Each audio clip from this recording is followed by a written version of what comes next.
I am Kim Tracy with the Maxwell James Speaker Agency. So excited to be here with Dr. T.C. North, who's going to speak to us about mindful power. Now, in your high performance work, what is being requested most often these days? Yeah, fun trend going on, Kim. There's the mindfulness trend all through this country, and I think all through the world right now, and in corporate America and outside of corporate America too. And the trend I'm seeing in my high performance work, we've always worked a lot with fear, and then developing magnetic presence. And then my personal work, I've always done a lot of work with mindfulness training in the past 35, 37 years. And now it's really fun because I get to combine those, and people are asking for that. And it seems like it's a really fun trend. What I'm running into, though, is fascinating that we have this buzzword mindfulness, and everybody has their own definition, interpretation of it, and most people really don't understand it at all. Let me start with some statistics, if I may. You know, I have some background in science, and so a little bit of this every once in a while. And this was a fun piece, was during a presentation I gave when people all had those remotes, and I could ask this question of how important is mindfulness in leadership? And this was a group of 395 chief-level officers. And the response was that 90% of them felt like mindfulness was either critical or somewhat critical to leadership these days. And only 2% said it wasn't, and then about 7 or 8% said they didn't have a clue. And I think it's really that number, that 7 or 8% probably should have been a lot bigger, because I don't think people really do understand mindfulness. Because here's what I'm reading, here's what I'm seeing. This includes the Harvard Business Review, all kinds of places, where they just talk about mindfulness as taking a deep breath. Deep breath is not mindfulness. Doing Pilates is not mindfulness. Doing yoga is not mindfulness. Sitting in meditation for 45 minutes is not mindfulness. Any of those can actually take you into a mindful place. And people are mistaking the technique to become mindful with what mindfulness actually is. What mindfulness is in the mind, in the brain, Kim, is our brains are programmed to work on stimulus response. We have all these memories stored, and we have neural networks with all these memories stored, so that when we experience something, we have something in our minds already set up to respond, and that's auto response. And that works very well for tying our shoes and doing most things that we really don't want to spend a lot of brain power on. But what we do want to spend brain power on as leaders and as managers and as leaders of families, whether it's businesses or families or whatever it is having the choice of how to respond. And that's what mindfulness really does. It creates a gap, literally a gap in between stimulus and response, so that you have that choice. And the more you train this part of your brain, the prefrontal cortex, to slow down, which is why breathing is very helpful, because it slows long, slow exhalations, actually slow your physiology by stimulating the parasympathetic nervous system.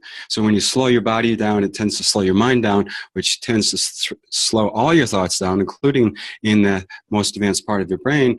And that gives you the opportunity to create more space between what happens outside of you and how you react to it.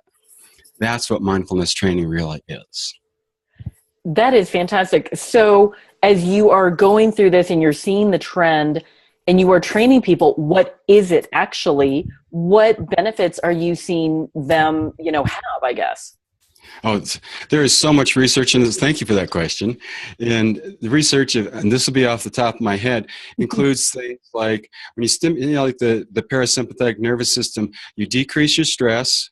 You decrease your stress response. Great piece of research with ICU nurses, and in only, I think it was 6 or 8 weeks in the study. It was a pretty short study, and just teaching basic mindfulness breathing technique and meditation technique, they actually decreased their stress response 40%.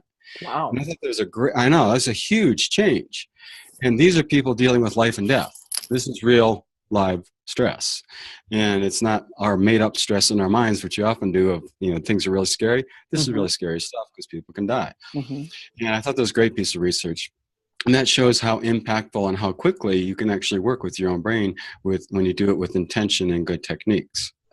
Now, you work with a lot of C-level executives. You also work with high-level salespeople. How do you see being mindful, I guess might be the right term, impacting them?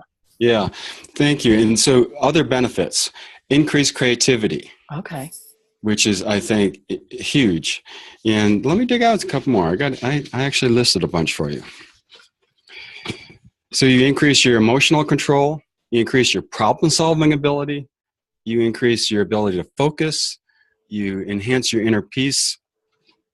And so the benefits of mindfulness, and that's just a few of them, well-researched, well-documented. Science is now behind this. Now we understand what's going on in the brain. It's not just foo-foo stuff. It's not just stuff out of religion or spirituality. It's actually very practical stuff that we can bring into our lives. Now, I know that you love to leave audiences with a tidbit, a nugget. What is the nugget that you would like to share with people today?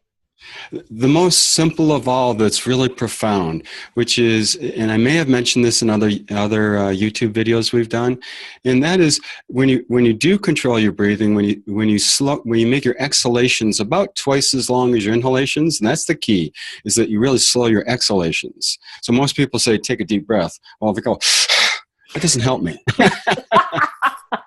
That just gets me excited. That actually stimulates the part of my nervous system which excites me.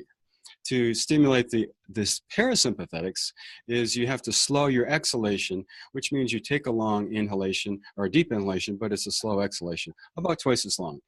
And when you do that, you slow your whole physiology. When you slow your body physiology, you slow your mind physiology, which slows your thoughts, and that gives you more opportunity to create space between what happens outside of you and how you react. Excellent. If you would like to bring Dr. T.C. North in for one of his amazing keynotes or workshops, please contact me, Kim Tracy, through MaxwellJames.net. Thank you so much. You're welcome.